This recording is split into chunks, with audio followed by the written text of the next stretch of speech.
खलीफा के हम हैं खलीफा हमारा, वो दिल है हमारा आका हमारा, हमारा हमारा खलीफा हमारा, वो दिल है हमारा आका हमारा, वो दिल है हमारा आका हमारा. Assalamualaikum dan selamat datang kembali di acara minggu ini bersama Huzur. Kami sangat terhormat untuk mempersembahkan sorotan dua mulakat, satu dengan anggota Ansarullah dari Amerika Serikat, kemudian mulakat anggota Majelis Amilah Khuddam dari Inggris. Selain itu, Huzur Ayyadahullah Ta'ala bin Nasril Aziz mengadakan pertemuan dengan Tuan Archibald Ganda dari Zimbabwe. Kita mulai dengan mulakat di hari Sabtu, di mana Huzur Ayyadahullah Ta'ala bin Nasril Aziz mengadakan mulakat dengan anggota Majelis Ansarullah dari Amerika Serikat. Assalamualaikum. Pada tanggal 9 Mei, anggota Majelis Ansarullah dari wilayah Mukami dan Teluk di Amerika Serikat mendapat karunia mulakat dengan Huzur Ayyadahullah Ta'ala bin Nasril Aziz. Selama mulakat yang berlangsung di Islamabad, para Ansar semuanya mendapat kesempatan memperkenalkan diri dan mengajukan pertanyaan guna memperoleh bimbingan dari Huzur berkaitan dengan hal keagamaan dan isu terkini. Para Ansar cenderung mengalami penurunan kemampuan belajar seiring bertambahnya usia. Namun demikian, ada sebagian Ansar yang meskipun usia telah lanjut, ingin meningkatkan pengetahuan mereka. Apa yang Anda sarankan untuk mereka? Selama beberapa tahun terakhir, apa yang secara pribadi Anda temukan paling bermanfaat? Huzur bersabda, "Saya tidak menganggap diri saya sudah tua. Ya, memang benar bahwa kemampuan untuk menghafal dan mengingat agak melemah seiring bertambahnya usia." Hazrat Masih Maud alaihissalam menulis, hal-hal yang dihafal seseorang di masa muda akan tetap tersimpan dalam ingatan, sedangkan di usia tua seseorang mulai melupakan apa yang telah ia lakukan dan apa yang tidak ia lakukan. Namun demikian, jika seseorang terus berusaha dan senantiasa mengulang secara teratur, maka hal tersebut akan tetap tersimpan dalam ingatan. Itulah mengapa Rasulullah SAW bersabda, seseorang harus menuntut ilmu dari buayan hingga ke liang lahat. Tujuannya adalah agar ilmu senantiasa diperoleh dan terus berkembang. Jika manusia terus melakukan hal ini, Allah Ta'ala akan menganugerahkan kemampuan dan menjaga pikiran tetap aktif. Namun jika Anda mengabaikannya, maka ini akan menurun. Di banyak belahan dunia, orang-orang pensiun di usia 60 tahun, kemudian mengatakan setelah itu sudah selesai.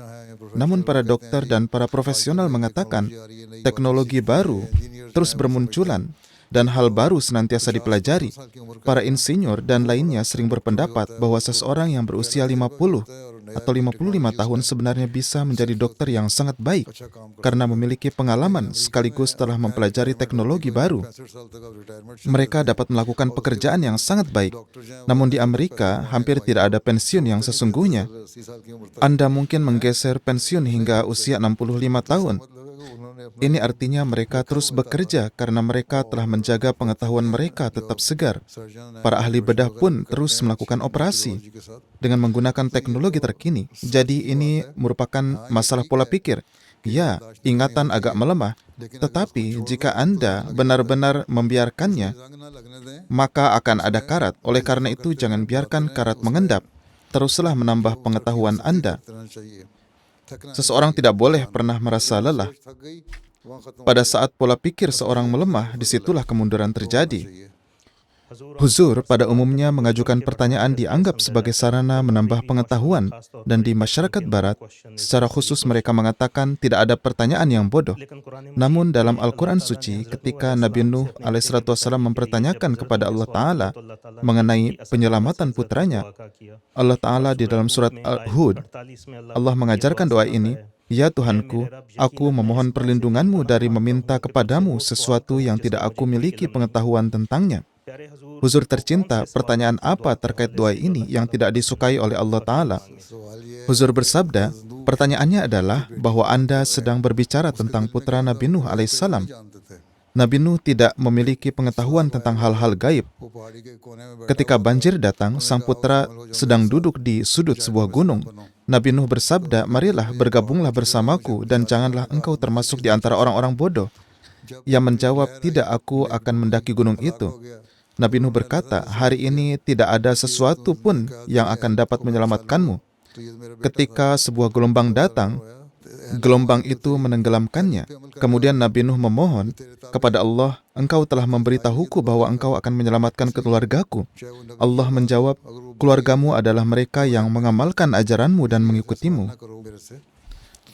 Oleh karena itu, meskipun ia adalah anak seorang nabi, jika menjadi durhaka, ia tidak menjadi bagian dari keluarga.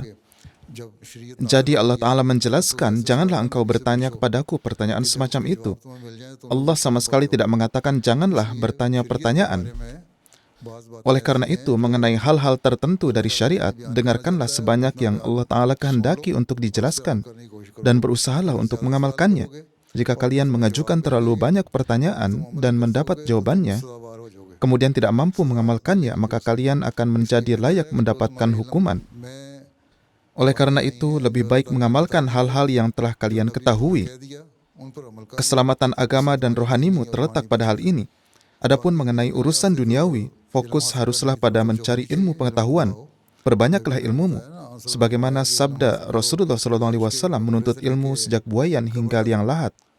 Lebih lanjut, di antara anak-anak masa kini, pertanyaan mengapa seringkali muncul. Jika Anda tidak menjawab pertanyaan mengapa, mereka akan mengira bahwa agama tidak memiliki dalil. Oleh karena itu, pertanyaan-pertanyaan tersebut harus dijawab dengan dalil-dalil yang kuat. Tidak ada larangan dalam hal ini. Ya, mengenai hal-hal tertentu di mana itu adalah masalah rohani atau pengetahuan agama, Allah Ta'ala berfirman, "Janganlah mengajukan pertanyaan-pertanyaan yang jika diwajibkan atasmu akan menyulitkanmu. Hendaklah engkau jelaskan bahwa inilah yang dikatakan oleh syariat." Nabi SAW mengamalkannya dan Allah Ta'ala memerintahkan untuk mengamalkannya. Dan melalui ini, kalian akan mendapatkan pahala yang sebesar-besarnya. Oleh karena itu, janganlah menyamakan agama dengan dunia dalam setiap keadaan. Ini adalah perkara yang berbeda. Dengan demikian, mengatakan kepada anak-anak, "Jangan ajukan pertanyaan," ini juga adalah keliru. Ada jawaban untuk pertanyaan-pertanyaan mereka.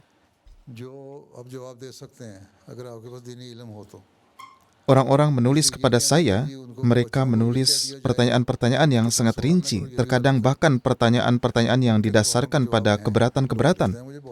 Jawaban yang tepat sebisa mungkin kami berikan. Para orang tua dan Ansarullah pada khususnya juga harus meningkatkan pengetahuan agama mereka dan menjawab sesuai dengan itu. Namun mengaku bahwa Allah telah melarang mengajukan pertanyaan, ini akan menciptakan kesan di kalangan generasi baru bahwa kita kekurangan pengetahuan. Padahal Allah berfirman bahwa ada ilmu. Maka carilah ilmu itu. Ya, mengenai pertanyaan-pertanyaan yang mungkin dapat menghancurkan agamamu, Allah Ta'ala berfirman bahwa seseorang hendaklah berdoa, "Ya Allah, janganlah engkau biarkan aku jatuh ke dalam kebiasaan bertanya seperti itu." Yani janganlah mengajukan pertanyaan yang mungkin menyebabkan kalian tergoyah dalam iman kalian. Sebagian orang percaya pada pengaruh mata yang jahat, jimat, pesona, dan sihir. Huzur tercinta, dapatkah Huzur membimbing kami tentang bagaimana kami dapat menjawab persoalan-persoalan ini berdasarkan ajaran Al-Quran Suci?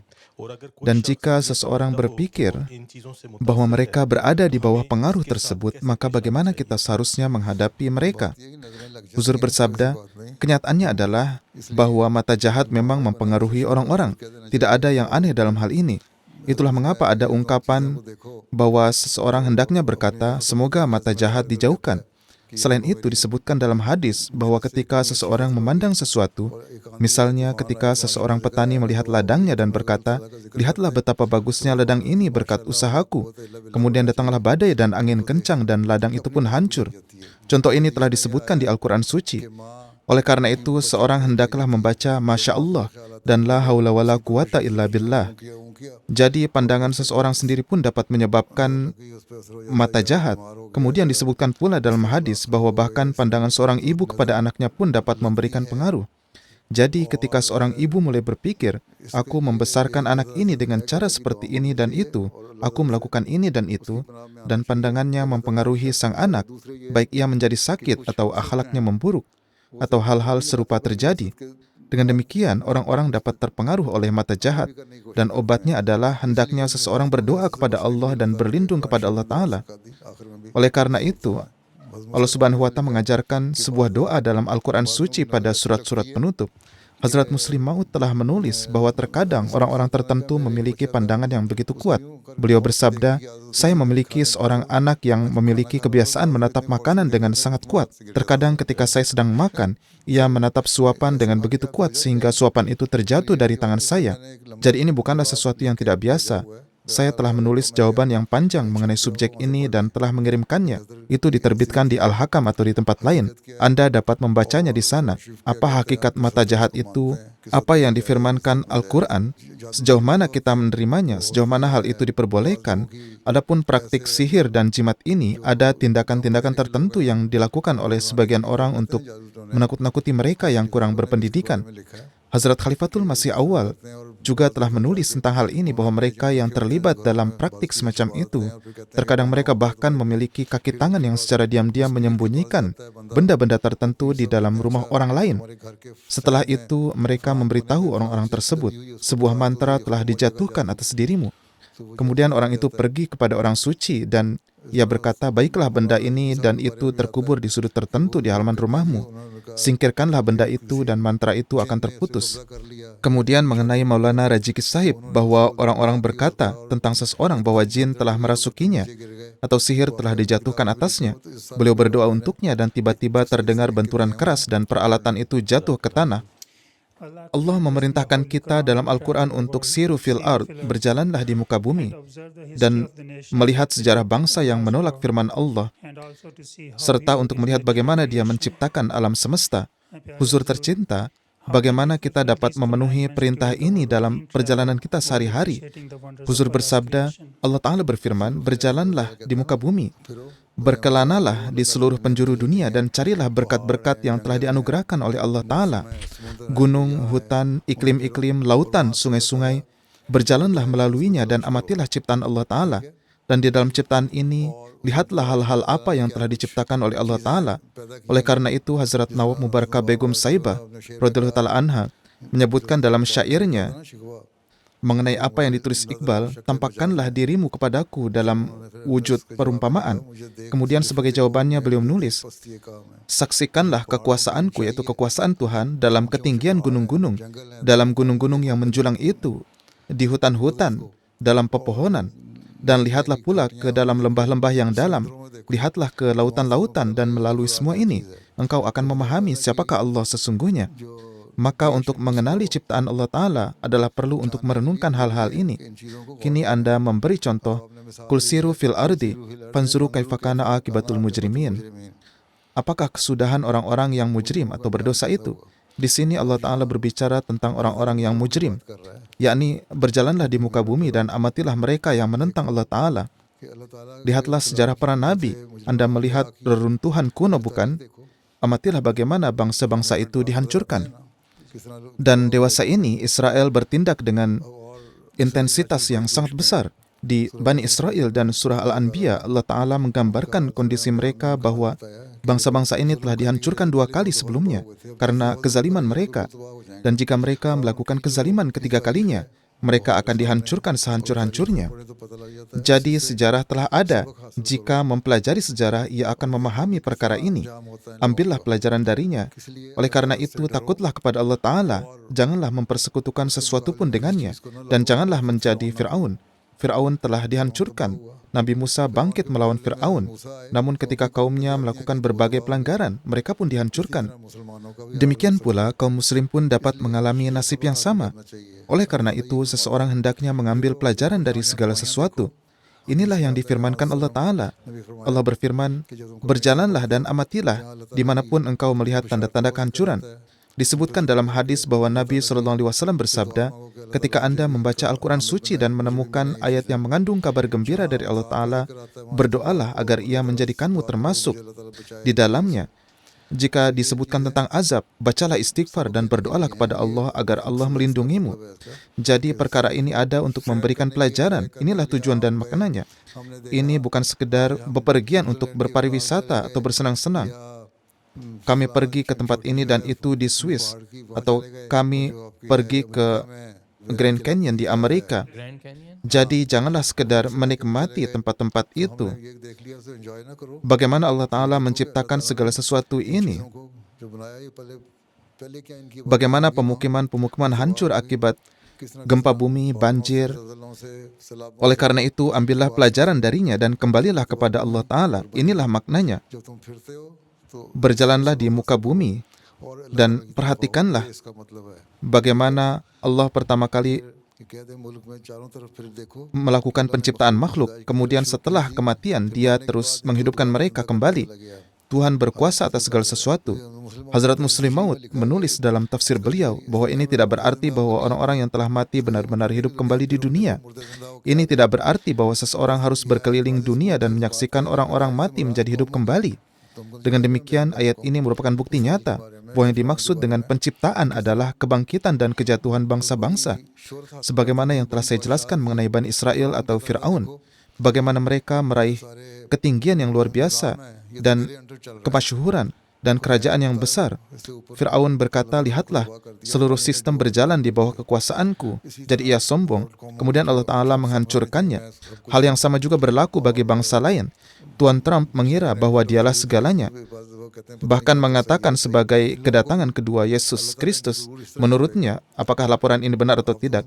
Jadi Anda sendiri tinggal di negara ini. Dan Anda sedang menyaksikan pemandangan siru fil ard atau berjalanlah di muka bumi. Oleh karena itu, hendaklah kalian takut kepada Allah Ta'ala dan tanamkanlah rasa takut kepadanya pada mereka juga. Di tempat-tempat lain, di dalam Al-Quran Suci, Allah Ta'ala berfirman, ada orang-orang yang lebih kuat dari kalian dan aku menghancurkan mereka. Maka apa artinya kalian dibandingkan dengan mereka? Jadi maksudnya adalah, perhatikanlah betapa luasnya kerajaan mereka, betapa besar kekuasaan dan kewenangan yang mereka miliki itu, betapa besar kekuatan yang mereka miliki, dan meskipun demikian mereka pun berakhir hanya reruntuhan yang tampak terlihat. Jika Anda mengunjungi banyak negara di Timur Tengah, Suriah, Irak, dan di tempat lain di dunia, banyak reruntuhan kuno. Mengapa semacam itu ada? Para ahli geologi mengetahui, ia tahu bagaimana hakikat di baliknya. Huzur, kurangnya keselarasan antara para pemegang jabatan dan anggota jemaat terkadang mendorong para anggota menjauh dari jemaat. Bagaimana kita dapat memperbaiki hubungan ini? Huzur bersabda, mengapa ada kurangnya keselarasan? Jika para pengurus baik-baik saja dan Anda sekalian memperlakukan yang lain dengan kelembutan, maka hal-hal seperti ini tidak akan terjadi. Saya telah menyampaikan bahwa para pengurus harus menjadi lebih penuh kasih sayang dan membangun hubungan. Jika Anda hanya mengunjungi anggota untuk mengundang ke jalsa atau pengajian, Anda hanya mengunjungi anggota ketika Anda memiliki keperluan, mengumpulkan canda atau menyampaikan tentang suatu rencana jemaat, misalnya membeli tanah untuk jalsa atau ijtima, atau Anda hanya datang untuk meminta sesuatu dari mereka. Jadi, Anda seharusnya memiliki hubungan dengan mereka di luar hal-hal ini. Jika Anda membangun hubungan yang erat dengan mereka, menumbuhkan lingkungan yang bersahabat, dan memupuk persaudaraan, maka hal-hal semacam itu tidak akan terjadi. Setelah itu akan terbentuklah hubungan yang langgeng. Hubungan antara saudara kandung dan juga orang tua itu menjadi retak dalam kasus yang sangat jarang hanya ketika keadaan atau konflik yang ekstrim itu terjadi dan ikatan kekerabatan pun putus. Namun pada umumnya mereka itu saling memperhatikan satu sama lain. Ada saja pengecualian. Dengan cara yang serupa, jika Anda semua memperlakukan orang lain dengan baik, peduli terhadap mereka, menjalin hubungan dengan mereka, dan mereka tahu bahwa para pengurus adalah orang-orang yang menginginkan kebaikan bagi mereka, yang peduli, maka mereka akan menjaga hubungan dengan Anda dan menerima apa yang Anda katakan. Dalam Al-Quran, Allah Ta'ala mengajarkan Nabi Ibrahim bagaimana menghidupkan kembali orang mati. Allah Ta'ala berfirman, fasurhunna, ikatkanlah mereka kepada dirimu. Dengan kata lain, berilah perhatian kepada mereka dan kemudian Anda dapat menempatkan mereka di tempat manapun dan mereka akan bergegas menuju Anda ketika mereka dipanggil. Jadi, berikanlah kepada mereka tarbiyat sejak awal dan semuanya akan berjalan dengan baik. Namun jika Anda mengunjungi mereka untuk menunjukkan kepengurusan Anda atas mereka, mereka akan menyuruh Anda pulang. Huzur tercinta, menurut sabda Hazrat Masih Maud alaihissalam dan tulisan beliau, kita dapat mengharapkan Islam Ahmadiyah sebagai golongan yang dominan dalam 300 tahun. Sebagaimana kita ketahui, terdapat kesamaan antara Isa Al-Masih yang pertama dan Isa Al-Masih di akhir zaman. Agama Kristen menyebar ke seluruh dunia didasarkan pada ajaran yang keliru. Bagaimana kita bisa memastikan bahwa Ahmadiyah menyebar sesuai dengan ajaran yang benar? Huzur bersabda, Hazrat Masih Maud alaihissalam telah menyatakan bahwa Isa Al-Masih yang muncul di bawah kenabian Musawi beserta ajaran yang dibawanya harus melewati masa-masa ujian yang berat. Ada pula Ashabul Kahfi yang menanggung masa ini. Setelah itu keadaan mereka membaik ketika Kekaisaran Romawi, penguasanya menerima agama Kristen. Namun Anda akan melihat bahwa tidak akan berlalu masa yang begitu panjang. Bahkan tidak sampai 300 tahun sebelum Ahmadiyah itu mendapatkan kemenangan. Oleh karena itu, tidaklah perlu bahwa setiap aspek dari satu contoh harus menjadi serupa di dalamnya. Sebuah contoh dikemukakan semata-mata untuk menggambarkan bahwa sebagaimana sesuatu terjadi, maka situasi yang serupa mungkin timbul dalam kejadian lain. Misalnya, kita mengambil contoh masa Khilafah Rashidah. Hazrat Muslih Maud menulis dalam kitab Khilafat Rashidah bahwa serangan dilakukan terhadap Hazrat Umar, Hazrat Utsman, dan Hazrat Ali. Demikian pula, peristiwa serupa mungkin terjadi selama khilafat Hazrat Masih Maud alaihissalam. Karena nubuatan Rasulullah SAW, lembaga khilafat ditakdirkan untuk ditegakkan kembali setelah 1300 tahun. Namun demikian, meskipun keadaan yang serupa mungkin muncul, hasilnya tidak akan sama. Dengan demikian, perumpamaan di sini pun mengandung makna bahwa Jemaat Ahmadiyah niscaya akan berkembang maju. Namun hal ini tidak berarti bahwa versi Islam yang menyimpang akan tersebar luas. Sebaliknya, citra Islam telah menjadi buruk dan justru untuk pelurusan itulah terjadi kedatangan Hazrat Masih Maud alaihissalam. Lebih dari itu, hal ini tidak dapat terjadi selama nubuatan Nabi SAW dan janji yang dianugerahkan Allah Ta'ala kepada Hazrat Masih Maud alaihissalam belum terpenuhi. Memang benar bahwa setiap sistem setelah mencapai puncaknya akhirnya mundur. Dan hal ini pun akan terjadi di sini. Namun masa itu adalah masa yang dekat dengan hari kiamat. Tidak akan terjadi bahwa dalam 300 tahun ketika kemajuan Jemaat Ahmadiyah menjadi nyata, ia berada dalam bentuk yang menyimpang. Maksudnya itu adalah untuk mendorong manusia, yakni perumpamaan ini, agar menuju kesabaran dan keteguhan. Janganlah menjadi tidak sabar. Ashabul Kahfi, mereka sabar selama 309 tahun. Banyak generasi di antara mereka yang wafat selama masa itu. Namun demikian, Anda sekalian tidak perlu menunggu selama itu. Inilah makna sejati dari kesamaan tersebut, yakni mendorong keteguhan dan kesabaran. Jika Ashabul Kahfi bertahan teguh selama 309 tahun, maka mengapa kalian tidak dapat bertahan dan bersabar? Ketika mulakat berakhir, para Ansar berkesempatan untuk berfoto bersama Huzur Ayyadahullah Ta'ala binasril aziz dan menerima hadiah berupa pena. Huzur, mohon doakan agar majelis kami dapat memenuhi harapan Huzur. Semoga Allah Ta'ala memampukan mereka semua untuk beramal sesuai dengan keridhaan dan kehendaknya. Pada tanggal 9 Mei, Mr. Archibald Ganda dari Zimbabwe mendapat kehormatan bermulakat dengan Huzur Ayyadahullah Ta'ala binasril aziz. Mr. Archibald Ganda adalah seorang penulis dan cendekiawan di bidang perbandingan agama dan datang untuk menyampaikan kuliah di Universitas Oxford dan mengajukan permohonan berjumpa dengan Huzur, yang mana ini berlangsung di Islamabad. Mr. Ganda menulis sebuah buku tentang selamatnya Hazrat Isa alaihissalam dari salib dan perjalanannya ke Kashmir. Huzur bersabda, jadi apakah Anda telah membuktikan bahwa tidak ada perbedaan antara ilmu pengetahuan dan agama? Ya, itulah yang hendak saya sampaikan. Saya yakin bahwa tidak ada perbedaan sama sekali. Saya sedang bekerja ke arah itu dan mengumpulkan bukti-bukti serta berusaha mempertemukan keduanya. Apa yang saya baca dari Hazrat Masih Maud alaihissalam mengenai keselamatan Nabi Isa dari salib.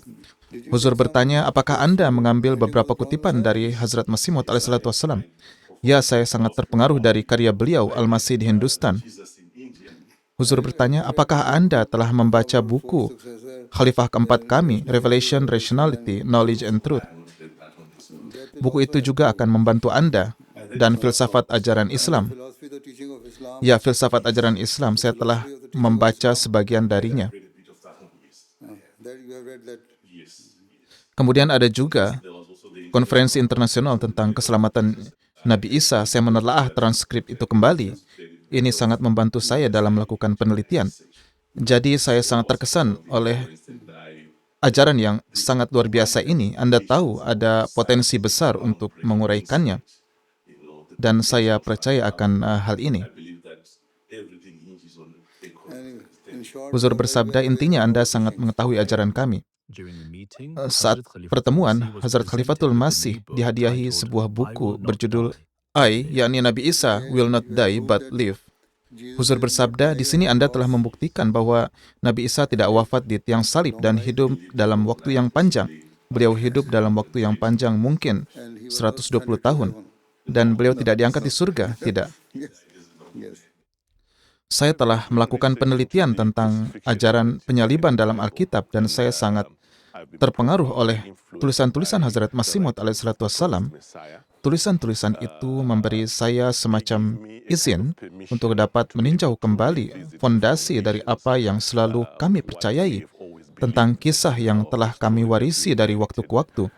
Jadi, selama 6 tahun atau lebih ini, saya telah banyak mencurahkan diri untuk meninjau kembali kisah itu, dan saya telah mencapai beberapa kesimpulan yang sangat mengejutkan, yang seolah-olah sejalan dengan apa yang sebenarnya ditemukan oleh Hazrat Masih Maud alaihissalatu wassalam, bahwa Nabi Isa alaihissalam tidak binasa di tiang salib. Beliau selamat. Beliau sungguh berhijrah ke timur menuju domba-domba yang hilang dari Bani Israel. Dan makam beliau masih ada hingga hari ini di kawasan Srinagar, Kashmir. Saya memang mencapai kesimpulan yang serupa dengan apa yang telah diajarkan dan ditulis oleh Hazrat Masih Maud alaihissalatu wassalam beberapa masa sebelumnya, dan hal ini sungguh menginspirasi saya untuk ingin mengetahui lebih banyak tentang jemaat ini, secara keseluruhan, karena ini memiliki pengaruh rohani yang luas bagi apa yang kami percayai, bahkan sebagai umat Kristiani. Saya mendapat kesempatan berjumpa dengan Huzur, sosok yang sangat sederhana dan rendah hati. Saya langsung merasa nyaman dalam kehadiran beliau. Beliau menyambut saya dengan sangat baik, menerima saya dengan hangat. Kami memiliki diskusi yang sangat-sangat produktif. Beliau mengingatkan saya pada banyak literatur yang juga akan membantu saya dan membantu saya lebih jauh dalam penelitian saya. Keesokan harinya, pada tanggal 10 Mei, Majelis Amilah Nasional Khudamul Ahmadiyah Inggris mendapat karunia bermulakat dengan Huzur Ayyadahullah Ta'ala bin Nasril Aziz. Mulakat dimulai dengan doa. Setelah itu, Hazrat Khalifatul Masih berbicara kepada para anggota Majelis Amilah dan memberikan bimbingan sehubungan dengan tugas mereka. Huzur bersabda, apakah semua departemen mengirimkan laporan mereka? Apakah mereka melakukan pekerjaan mereka? Anda memiliki konstitusi, apakah Anda bekerja sesuai dengannya? Inilah terutama bagaimana Anda harus terus bekerja. Anda harus bekerja dengan pola pikir bahwa Anda melakukannya demi agama dan untuk berkhidmat demi agama. Anda terutama membutuhkan pertolongan Allah Ta'ala. Tidak ada yang dapat dicapai tanpa pertolongan Allah Ta'ala. Oleh karena itu, adalah juga perlu untuk memenuhi hak Allah Ta'ala. Hanya setelah melakukan hal ini, maka upaya kita akan mendapatkan keberkatan. Oleh karena itu, ini memerlukan doa, salat nafal, semua ini sangat penting. Karena dalam pekerjaan duniawi, Anda dapat mengatakan bahwa Anda telah memperoleh sejumlah pengetahuan, tetapi dalam hal pekerjaan agama, Anda harus patuh tunduk sepenuhnya kepada Allah Ta'ala. Assalamualaikum, Huzur tercinta, nama saya Umair Bashir sebagai mutamid. Huzur bertanya, berapa jam lama Anda bekerja? Seorang mutamid dituntut untuk mencurahkan banyak waktunya. Ya Huzur, saya memberikan waktu sebanyak yang saya bisa. Saya seorang insinyur perangkat lunak. Huzur bertanya, apakah Anda memiliki cukup waktu untuk setidaknya memberikan 2 jam kepada Departemen Iktimad? Ya Huzur, Huzur baru-baru ini menyarankan saya untuk pergi ke kantor, jadi sekarang saya pergi ke kantor setiap hari. Huzur bersabda, baiklah, apakah karena Anda telah dipaksa untuk melakukannya? Atas saran saya, Anda melakukannya dengan sepenuh hati? Ya Huzur. Assalamualaikum Huzur tercinta. Nama saya Danish Ahmad Nasir. Huzur bersabda, Masya Allah, Anda sudah menjadi maulvi. Baru-baru ini Anda masih tersandung dalam sebuah perlombaan lari. Apakah Anda ingat? Ya Huzur, saya ingat. Tetapi Huzur, itu bukan kesalahan saya. Itu karena lintasan larinya menurun. Huzur bersabda, Anda harus membiasakan diri untuk mengakui kesalahan sendiri. Maka Anda akan meraih keberhasilan yang besar. Ketika seseorang mengakui kesalahannya, maka ia akan berusaha untuk memperbaiki diri. Masya Allah, jika saya menengok ke belakang 10, 15, 20 tahun yang lalu, Anda masih seorang anak kecil. Kini, Masya Allah, Anda telah menjadi mubalik. Nama saya Luqman Ahmad, sebagai muhtamim tarbiyat. Huzur bertanya, pertama-tama sampaikan kepada saya, Luqman Sahib, berapa banyak solat yang Anda jalankan secara berjamaah?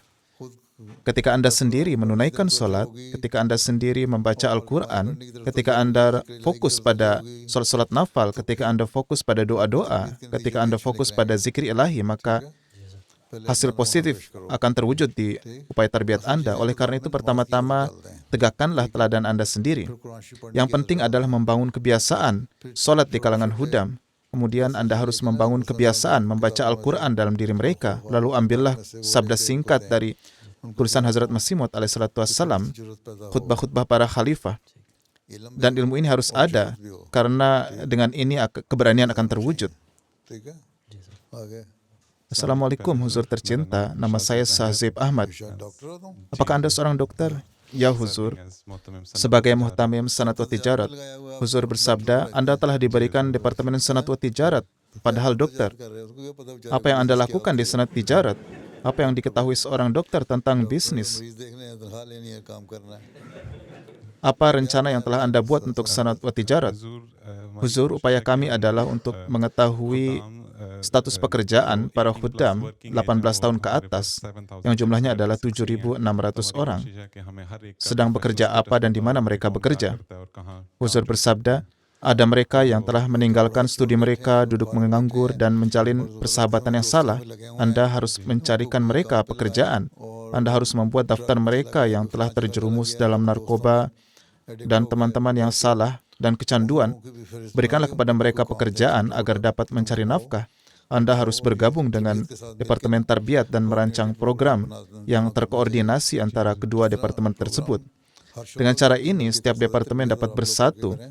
Anda dan tarbiyat harus bersatu dan melakukannya. Assalamualaikum Huzur, nama saya Samir Ahmad, muhtamim Sihat Jasmani. Huzur bertanya, apakah sudah ada lapangan atau di klub? Ada sebuah lapangan di dekat Baitul Futuh di Kingston yang ada di bawah konsil. Huzur bertanya, Anda sudah memiliki akses ke lapangan? Kami telah mendapatkan akses tahun ini, namun kami sedang berusaha untuk mendapatkan lapangan permanen. Huzur bersabda, bukan mustakbil, melainkan mustakil, yakni permanen. Baru-baru ini, seorang berkunjung dari Norwegia atau Jerman. Ia sedang membacakan sesuatu yang telah ia tulis. Ia mengajukan pertanyaan dalam bahasa Urdu. Ia bermaksud mengucapkan mustakbil, namun malah mengucapkan mustakil. Hari ini Anda bermaksud mengucapkan mustakil, namun malah mengucapkan mustakbil. Anda Zartash Sahib? Ya Huzur, saya muhtamim ta'lim. Huzur bersabda, Departemen Ta'lim harus memastikan bahwa para khuddam mendapat pengetahuan agama untuk mereka. Apakah Anda telah menetapkan buku? Huzur, tahun ini bukunya adalah Zikir Ilahi. Dan tema kita adalah surga kita adalah Tuhan kita. Huzur bersabda, jadi Anda telah merekomendasikan Zikir Ilahi. Jika Anda hanya menyuruh mereka membaca, mereka tidak akan melakukannya. Anda harus membuat ringkasan dan mengirimkannya kepada mereka agar mereka mengembangkan minat. Ini adalah pekerjaan yang membutuhkan banyak usaha. Kami membuat kuis, jadi pekerjaan ini membutuhkan usaha yang besar, Huzur bersabda. Nama saya Tarat Syam, Muawin Sadar Waqfinau. Huzur bertanya, bagaimana hasil dari Waqfinau di Istimewa, apa dampak yang ditimbulkannya bagi mereka? Apakah mereka hanya mendengarkan pidato saja lalu pulang? Anda harus mengambil poin-poin penting dan memberikannya kepada setiap Waqfinau secara berkala. Anda harus terus mengirimkannya dari waktu ke waktu. Selama mulakat, Hazrat Amirul Mukminin juga berbicara kepada Muawin Sadr yang mengawasi program-program bagi khuddam dengan kebutuhan khusus dan disabilitas. Huzur bersabda, bentuklah kelompok terpisah untuk mereka dan teruslah berinteraksi dengan mereka. Perhatikan permainan dan aktivitas mereka. Terkadang adakan turnamen kecil untuk mereka setiap 2 atau 3 bulan sekali agar mereka tetap terhubung dengan Anda. Ya, insya Allah. Ya, ada olahraga, akan tetapi tidak terlalu banyak. Assalamualaikum Huzur tercinta, saya Syahmir Mirani Baluch. Saya Kaid Wilayah Baitus Subhan. Berapa jumlah khuddam di Baitus Subhan? Huzur, ada 420 khuddam, keseluruhan 565. Dengan atfal, berapa banyak mereka yang aktif? Huzur, ada sekitar 25 orang rutin datang setiap hari untuk sholat. Hari Jumat 150 orang. Huzur bertanya, lalu apa yang dilakukan 300 orang sisanya? 300 sisanya menghadiri istimewa dan program jemaat lainnya secara terpisah. Huzur bersabda, mereka tetap seharusnya datang ke masjid setidaknya 1 kali Isya, Maghrib atau Subuh, dan mereka setidaknya harus ikut di pertemuan bulanan.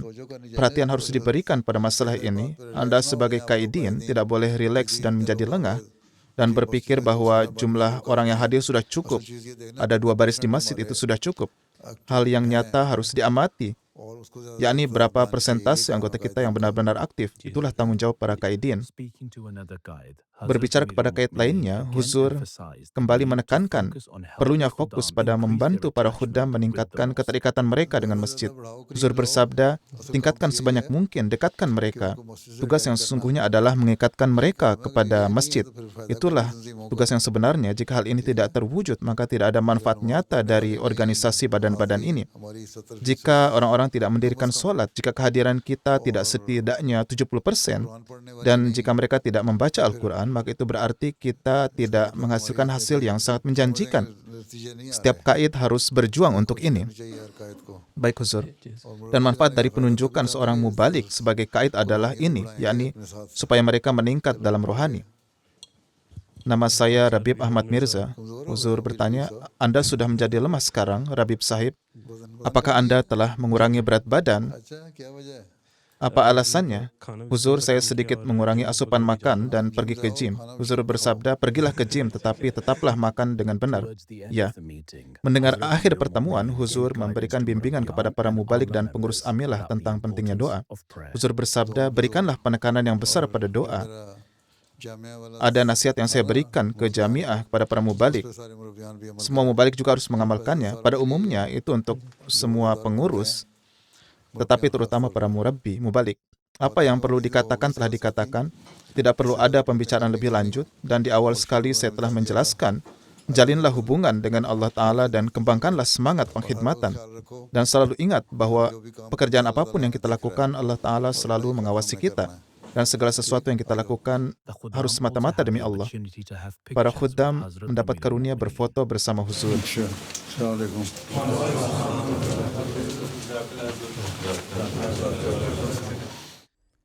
Inilah sorotan dari sebagian kegiatan Huzur tercinta di minggu terakhir. Kita mengakhiri dengan segmen terakhir, yaitu rangkuman khutbah Jumat. Dalam khutbah Jumat hari ini, Huzur Ayyadahullah Ta'ala bin Nasir Al-Aziz membahas mengenai kerendahan hati Rasulullah SAW. Huzur Ayyadahullah Ta'ala bin Nasir Al-Aziz menyampaikan peristiwa yang berkaitan dengan Rasulullah SAW berkenaan dengan kerendahan hati beliau yang luar biasa. Kemudian, contoh lain dari puncak kerendahan hati beliau terdapat dalam sebuah hadis. Hazrat Abu Hurairah berkata, saya mendengar Nabi SAW bersabda, amal perbuatan seseorang tidak akan pernah memasukkannya ke dalam surga. Para sahabat bertanya, wahai Rasulullah, apakah engkau pun tidak? Beliau menjawab, tidak, bahkan saya pun tidak, kecuali Allah melimpahkan saya dengan karunia dan rahmat-Nya. Oleh karena itu, amal perbuatan apapun yang kalian lakukan, lakukanlah dengan sebaik-baiknya dan kerjakanlah untuk meraih kedekatan dengan Allah. Dan janganlah seorang pun dari kalian pernah mengharapkan kematian. Jika ia adalah orang yang saleh, maka mungkin saja ia dapat semakin maju dalam kebaikan. Dan jika ia adalah orang yang berbuat salah, maka mungkin saja ia dapat bertobat dan menghilangkan kemurkaan Allah.